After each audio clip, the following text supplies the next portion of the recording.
না অল্প পলিশ করার এক্সট্রা মেন নিয়ম হল যেটা পলিশ করছিস না 5 মিনিট কাটে শুকাবো তারপর ওই কাপড়টা দিয়ে এবার খালি কাপড় দিয়ে ডোল দিয়ে তাহলে দেখতে ওই পলিশটা মেলানো আসছে শিখছি কেন ওই কাপড়টা ফেলে দিস না ওটা দিয়ে আপনাকে কি করতে হয় এটা তো কাম করা লাগবে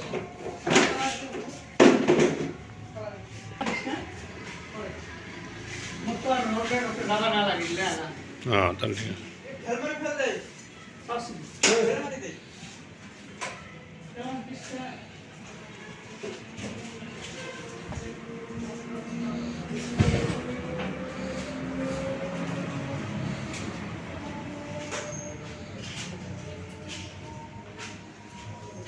Maria